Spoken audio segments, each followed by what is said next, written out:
Mes frères de foi, je vous recommande ainsi qu'à moi-même de faire preuve de piété à l'égard d'Allah, et ce lorsque vous êtes seul ou en public. Car certes la piété est la clé de la sauvegarde et de la réussite. Alors craignez Allah comme il se doit. يقول ربنا جل جلاله في القرآن الكريم في سورة قاف.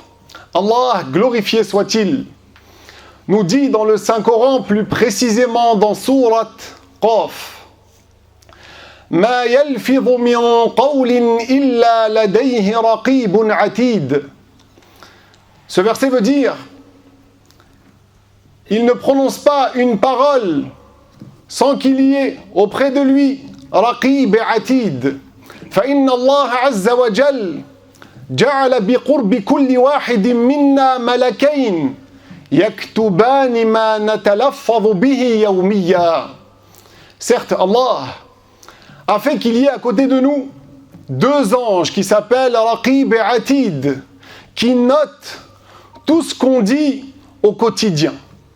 ثم في الآخرة سنحاسب على كل مقالة قد صدرت وخرجت منا. Suite à cela, dans l'au-delà, nous allons rendre des comptes sur toute parole qui provenait de nous, sur toute parole qu'on a pu prononcer. سواء نسينا ما قلناه أم لا. Et ce, qu'on ait oublié ces paroles prononcées ou non. وعادة ننسى أغلب ما نقوله في حياتنا لكن كل شيء يسجل ليكون دليلا. Et généralement, on oublie la plupart des choses qu'on a pu dire dans notre vie. Cependant, tout est enregistré afin que ce soit une preuve au jour dernier. فهذا اللسان في الأصل هو نعمة كبيرة نستطيع به أن نأكل وأن نعبر عن مشاعرنا الداخلية، لكن قد يكون سببا للهلاك لأن فيه خطورة كبيرة. ولذا نتكلم اليوم في خطبتنا عن خطورة اللسان، فركزوا معي جيدا عسانا نستفيد جميعا. Et donc cette langue, à la base, c'est un bienfait de la part d'Allah subhanahu wa ta'ala. Avec la langue, tu peux manger. Avec la langue, tu peux t'exprimer. Avec la langue, tu peux exprimer ce que tu ressens en ton fort intérieur, tes sensations. Cependant, ta langue peut être une cause de perte pour toi, de mal pour toi. Elle peut te mener à ta perte, car la langue comporte de grands dangers. C'est d'ailleurs pour ça qu'aujourd'hui, durant notre discours, nous parlons du danger de la langue. Restez donc concentrés avec moi en ayant une intention sincère à l'égard d'Allah subhanahu wa ta'ala afin qu'on en profite. فاعلموا رحمكم الله أنه ينبغي للمسلم للمؤمن للإنسان أن يستعمل لسانه دائما في الخير أن الله تعالى جعل به خيرات عديدة. Sachez qu'Allah vous fasse miséricorde, qu'il est très important, qu'il convient pour chaque croyant, chaque musulman, chaque personne d'utiliser toujours sa langue dans le bien, car Allah nous a accordé beaucoup de portes, beaucoup de voies du bien avec la langue, grâce à la langue. Bil-lisan taqra'ul Qur'an. Avec ta langue, tu peux psalmodier, réciter le Coran. Wa bil-lisan tadhkurullah. Tu peux évoquer Allah. Wa bil-lisan kadhalik tarwi ahadith an rasouli rabbil alamin sallallahu alayhi wa sallam. Avec ta langue, tu as ce grand bienfait, cet honneur de pouvoir rapporter des ahadiths du prophète sallallahu alayhi wa sallam. وكذلك بلسانك تأمر بالمعروف وتنهى عن المنكر وتدافع عن الحق وتدخل السرور في قلب الحزين المكسور إلى آخره. Et aussi avec ta langue, tu peux faire encore plein d'autres bienfaits, plein d'autres actes de bien, comme le fait de défendre la vérité avec des arguments, avec un argumentaire, avec des preuves solides, ou avec des témoignages. Tu peux également ordonner le bien et interdire le blâmable avec ta langue. Tu peux aussi, avec ta langue, dire des paroles douces, mielleuses, trouver les bons mots pour réconforter le cœur de celui qui est détruit, qui est peiné, qui est attristé. Tu peux faire plein de choses bien avec ta langue. Et donc c'est un grand bienfait qu'Allah subhanahu wa ta'ala nous a accordé ici. وأما أن تستعمل لسانك فيما لا فائدة له فهذا لا ينبغي أبدا وخاصة في الحرام في الشر. Par contre, pour ce qui est d'utiliser la langue dans ce qui ne comporte pas de bien, ou encore pire, dans ce qui est interdit, ça c'est à éviter absolument dans la vie. لذلك قال النبي صلى الله عليه وسلم فيما رواه الإمام مسلم من كان يؤمن بالله واليوم الآخر فليقل خيرا أو ليصمت. C'est pour ça que le prophète sallallahu alayhi wa sallam, dans un hadith rapporté par l'imam Muslim, nous dit, celui qui croit en Allah et au jour dernier, qu'il dise du bien ou qu'il se taise. وقال كذلك من صمت نجا. Il nous dit aussi le messager sallallahu alayhi wa sallam, celui qui se tait est sauvé, c'est-à-dire qu'il se préserve. فقبل أن تتكلم يا أخي قبل أن تنبس ببنت شفاه فكر في العواقب.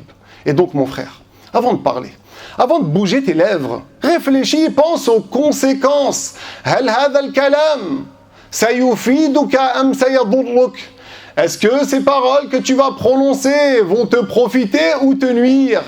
هل ستندم عليه أم لا? Est-ce que tu vas regretter ces paroles ou pas? هل ستجرح به غيرك أم لا? Est-ce que tu vas blesser autrui avec ces paroles que tu vas prononcer, ces phrases que tu vas dire?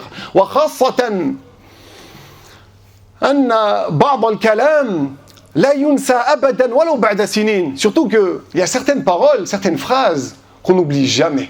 Même après des années. قال الشاعر جراحات السنان لها التئام ولا يلتام ما جرح اللسان. Il y a un poète qui a dit que les blessures causées à cause des lances finissent par cicatriser.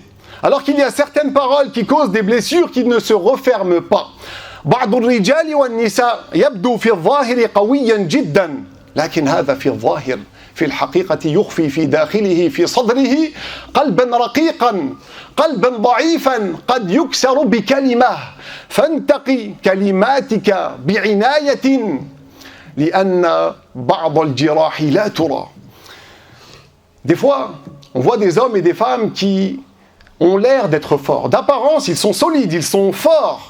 Cependant, en réalité, ils cachent en leur fort intérieur, dans leur poitrine, un cœur qui est doux, un cœur qui est fragile, un cœur qui peut se faire casser, détruire avec une seule parole. Donc sélectionne bien tes mots avant de t'exprimer, mon frère, ma sœur. Réfléchis à ce que tu vas dire avant de parler.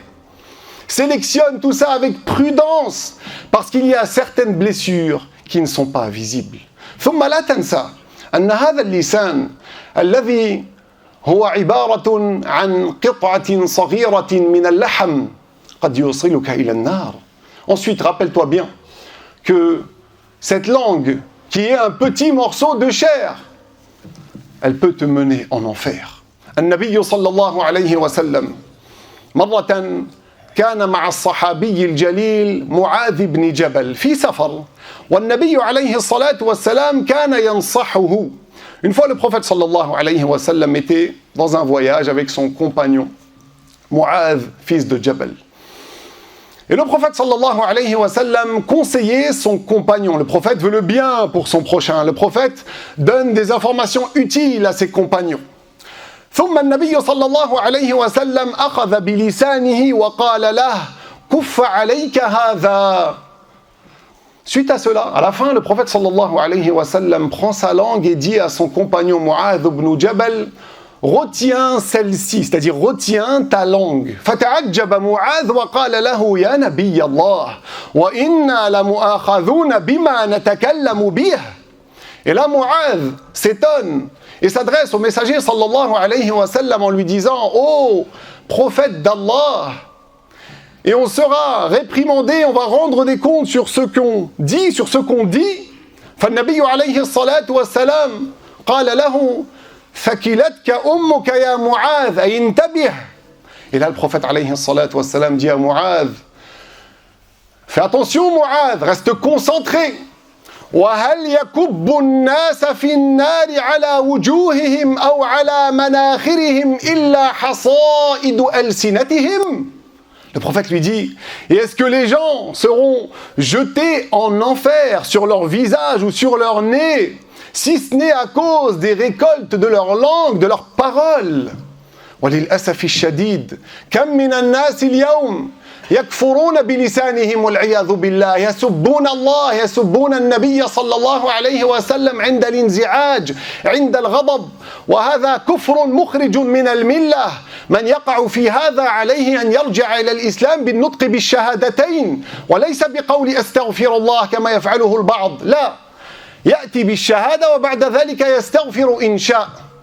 Et malheureusement, combien de gens aujourd'hui font n'importe quoi avec leur langue? Combien de gens quittent la religion, quittent l'islam, des fois même sans le savoir? Avec leur langue, ils insultent Allah. Dès qu'ils s'énervent, ils se mettent à insulter Allah, à insulter le prophète sallallahu alayhi wa sallam. Ou des fois, c'est lorsqu'ils sont contents, lorsqu'ils rigolent, ils font des blagues sur Allah, sur le Coran, sur le prophète, ils se moquent de la religion. Et ça, c'est clairement du kufr, celui qui fait ça. À quitter la religion, même s'il ne le sait pas, même s'il ne le veut pas. Parce que c'est des paroles qui font quitter la vérité, quitter la religion. Et celui qui est tombé dans ça, il doit revenir à l'islam. Comment? En disant la shahada, en disant la ilaha illallah, Muhammadun Rasulullah. Et non pas en disant astaghfirullah, en demandant pardon. Parce que pour revenir à l'islam, pour rentrer dans l'islam, il faut faire quoi? Il faut dire la shahada. Et après, s'il veut, il demande pardon. وكم من الناس للأسف الشديد أيضا يقعون في الغيبة والنميمة والبهتان والكذب ولا يلقون بالا والله تعالى قال في سورة النور وتحسبونه هينا وهو عند الله عظيم. Et malheureusement aussi, combien de gens avec leur langue tombent quotidiennement dans le mensonge, dans la médisance, dans la calomnie, ils sèment la zizanie entre les gens avec leur langue et ils n'y prêtent même pas attention, pour eux c'est rien. Alors qu'Allah, dans Surat An-Nur, il nous dit ce verset-là qui veut dire et vous comptez cela, vous considérez cela comme insignifiant, alors que c'est immense, c'est grand selon le jugement d'Allah subhanahu wa ta'ala. كان أحد الصالحين فيما مضى إذا أصبح يأخذ قرطاسا وقلما. Il y avait un parmi les dévots du passé, lorsqu'il se levait le matin, à chaque fois, il prenait une feuille, un papier et un stylo, ou ce qu'ils avaient à l'époque comme équivalent. وماذا يفعل بهذا؟ كان يكتب كل ما يتلفظ به ويفعله في نهاره. Et qu'est-ce qu'il faisait avec ça? Il n'a pas pris une feuille et un stylo pour décorer, pour se promener. Non, il écrivait sur cette feuille avec ce stylo tout ce qu'il prononçait dans la journée et tout ce qu'il faisait comme acte. ثم في الأخير في المساء قبل النوم ماذا يفعل؟ كان يقرأ كل ما كتبه ويحاسب نفسه قبل النوم قبل الآخرة.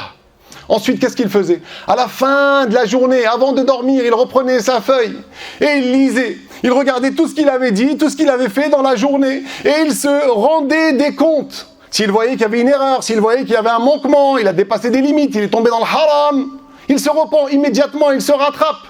Il rectifie le tir avant que ce soit trop tard. Lui, qu'est-ce qu'il va avoir comme péché dans l'au-delà? Il se rend des comptes avant même d'avoir à rendre des comptes au jour dernier. وكانت امرأة عابدة صالحة فيما مضى كلما تكلم معها غيرها تجيبه بآية من كتاب الله تحاكي حالتها. Il y avait aussi une femme dévote parmi les gens du passé. À chaque fois que quelqu'un lui adressait la parole, elle lui répondait avec un verset du Coran qui reflétait la situation dans laquelle elle était. Allahu Akbar. فكانت إذا صامت وسئلت لماذا تصومين. Et donc, prenons un exemple, lorsqu'elle jeûnait et que quelqu'un lui demandait pourquoi est-ce que tu jeûnes, elle citait quoi? Elle citait le verset dans Surat Al-Baqarah. وَأَن تَصُومُوا خَيْرٌ لَكُمْ إِن كُنتُمْ تَعْلَمُونَ. Ce verset qui veut dire, et le fait de jeûner est meilleur pour vous si seulement vous saviez. وَمَرَّةً أَخْطَأَ مَعَهَا شَخْصٌ فَأَرَادَ أَن يَطْلُبَ مِنْهَا الْمُسَامَحَةَ. Une fois, quelqu'un s'est trompé avec elle, a fauté avec elle, a dépassé les limites et il a voulu lui demander pardon. فَقَالَتْ لَهُ آية من سورة يوسف ما قاله يوسف لإخوته عندما عادوا إليه بعد سنين لا تثريب عليكم اليوم يغفر الله لكم. Une fois quelqu'un s'est trompé avec elle, il lui demande pardon, et elle dit quoi? Elle lui cite le verset dans Surat Yusuf, la parole que Yusuf a dite à ses frères lorsqu'ils sont revenus à lui après des années, après lui avoir causé du tort. La tathriba alaykumul yawm, c'est-à-dire qu'il n'y a pas de reproche, pas de réprimande pour vous aujourd'hui. Yaghfirullahu lakum, Allah vous pardonne. Hadhihi al-mar'atu ta'ishu ma'a al-Qur'an likay tahfaza nafsaha. On voit ici une femme qui vit avec le Coran tous les jours afin de se préserver. أقول هذا وأستغفر الله لي ولكم فيا فوز المستغفرين. الحمد لله والصلاة والسلام على رسول الله. أما بعد عباد الله فإني أوصيكم ونفسي بتقوى الله القدير وبالسير على خطى نبيه الكريم. Mes frères de foi, je vous recommande ainsi qu'à moi-même de faire preuve de piété à l'égard d'Allah, celui qui est tout-puissant sur toute chose, et de suivre les traces de son prophète honoré, sallallahu alayhi wa sallam. Ahibbati fillah, al-lisanu yakunu aw yusbihu akthara khuturatan fi halatin mu'ayyana. Chers fidèles, sachez que la langue devient encore plus dangereuse dans certaines situations bien précises. Wa min hadhihi al-halat al-inzi'aj wal-ghadab. Et parmi ces situations, il y a la colère, lorsqu'on est embêté, lorsqu'on est agacé, lorsqu'on est énervé, lorsqu'on est irrité, lorsqu'on est secoué. والأتقياء من السلف الصالح كانوا يضبطون نفسهم ولسانهم عند الغضب إذا أساء معهم غيرهم وهذا ليس أمرا هينا ليس أمرا سهلا لكن هنا تظهر الرجولة هنا نرى من يريد حقيقة الجنة والآخرة. Et les pieux prédécesseurs, les saints du passé, les gens droits du passé, maîtrisaient leurs âmes et leurs paroles lorsque quelqu'un les énervait. Lorsqu'ils étaient pris par la colère, ils arrivaient à se contenir. Et ça, ce n'est pas quelque chose de facile, ce n'est pas un exercice si simple. Cependant, c'est là qu'on voit les hommes, c'est là qu'on voit qui veut véritablement l'au-delà, c'est là qu'on voit qui veut véritablement le paradis, qui veut véritablement les hasanat, qui pense à Allah, qui pense à l'au-delà. وذكر أن عمر بن عبد العزيز لما صار خليفة في آخر حياته خرج ليلة مع فتاة. Et on raconte qu'une fois, Omar ibn Abdel Aziz, lorsqu'il est devenu calife, et comme vous le savez, Omar ibn Abdel Aziz, il a été calife que 2 mois et quelques dans sa vie, les 2 dernières années de sa vie. Il a vécu très peu, il a vécu environ 40 ans. Et à la fin de sa vie, entre l'année 99 et 101 de l'Hégire, il est devenu calife. Il a rétabli l'ordre sur terre en 2 ans. C'était quelqu'un de grand, quelqu'un de droit, quelqu'un d'exemplaire pour nous dans nos vies. Et donc ce grand calife, Omar ibn Abdel Aziz, qui est d'ailleurs descendant de Omar ibn al-Khattab, mais du côté de sa mère, il est sorti un soir avec son serviteur. فدخل المسجد ومر في الظلمة برجل فعثر به. Il est sorti avec son serviteur et à un moment donné, il est rentré dans la mosquée, il faisait nuit, il n'y avait pas de lumière, c'était pas comme aujourd'hui. Et il a piétiné, il a marché, il a touché quelqu'un, il a heurté quelqu'un qui était allongé, un homme, avec son pied. فهذا الرجل رفع إليه رأسه هذا الرجل رفع إلى عمر رأسه وقال له غاضبا. Et cet homme, ça l'a énervé. Il s'est fait toucher, ça l'a énervé. Il a levé sa tête et il a dit à Omar ibn Abdel Aziz, en étant énervé, Amajnoun ant, tu es fou ou quoi? Tu es malade ou quoi? Tu es fou ou quoi? فعمر ibn Abdel Aziz قال له لا. Omar ibn Abdel Aziz lui a répondu non. فهم فتاه بضربه. Et à ce moment-là, le serviteur de Omar ibn Abdel Aziz a commencé à vouloir taper cet homme-là parce qu'il a mal parlé au calife. Il a parlé de cette manière-là au calife des musulmans. فعمر بن عبد العزيز مباشرة أوقفه قال له صاه أي دعك عن هذا اترك هذا سألني وأجبته. Omar ibn Abdel Aziz, lorsqu'il a vu ça, immédiatement il l'a stoppé. Il a arrêté son serviteur, il lui a dit stop, ne fais pas ça, délaisse cela, laisse cela. Il m'a posé une question et je lui ai répondu, tout simplement. On voit هنا كيف كان يحسن التحكم في النفس وفي اللسان.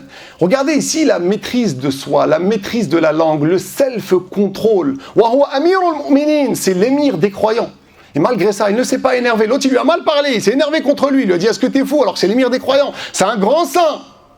Il a des milliers de personnes derrière lui, mais malgré ça, il a fait preuve de simplicité, de modestie, d'humilité. هذا يكون أولى في رمضان وهذا يكون أولى في شهرنا هذا المبارك. لذلك الرسول صلى الله عليه وسلم علمنا في الحديث أن نقول إني صائم إذا شاتمنا أو قاتلنا غيرنا. Et ça, c'est encore plus prioritaire de surveiller ses paroles, de ne pas s'énerver pendant ce mois béni, le mois de Ramadan. C'est pour ça que le prophète sallallahu alayhi wa sallam, dans le hadith, il nous dit de répondre certes je jeûne, si quelqu'un nous combat, si quelqu'un nous insulte, justement pour préserver nos hasanat et ne pas tomber dans ce qui va nous faire perdre beaucoup de récompenses durant notre jeûne. Prenons exemple sur ces gens-là. فالخلاصة يا أحبابي من كل هذه الخطبة هو التفكر دائما قبل الكلام. Et donc ce qu'on a à retenir de cette khutbah, c'est que c'est très important de réfléchir avant de parler, de tourner sa langue 7 fois dans sa bouche avant de s'exprimer. لأن السهم إذا خرج من القوس لا يعود. Parce que habituellement, la flèche, lorsqu'elle quitte son arc, elle ne revient pas. وَمَا نَقُولُهُ مَا نَتَلَفَّظُ بِهِ سَيَكُونُ إِمَّا لَنَا أَوْ عَلَيْنَا يَوْمَ الْقِيَامَةِ. Et tout ce qu'on peut dire dans notre journée, il faut se rappeler que ça sera soit pour nous, soit contre nous au jour dernier. Avant de terminer la khutbah, je tiens à vous rappeler qu'on a mis à l'entrée les caisses pour récolter les dons pour le projet de la nouvelle grande mosquée d'Al-Fortville, Inch'Allah Ta'ala, comme le frère Yaqoub, le président de la mosquée, l'a annoncé tout au début du mois, la première soirée de At-Tarawih. Essayez de participer, même si c'est avec peu. Rappelez-vous qu'une petite somme d'apparence, avec une bonne intention sincère à l'égard d'Allah subhanahu wa ta'ala, devient très grande selon le jugement d'Allah au jour dernier. Donc n'hésitez pas à participer et à faire participer vos proches afin qu'on puisse mener à bien ce projet pour l'intérêt de la Ummah, pour l'intérêt de chacun d'entre nous, pour justement pouvoir accueillir les gens le vendredi, pour les prières quotidiennes et pour pouvoir faire du bien et appeler au bien.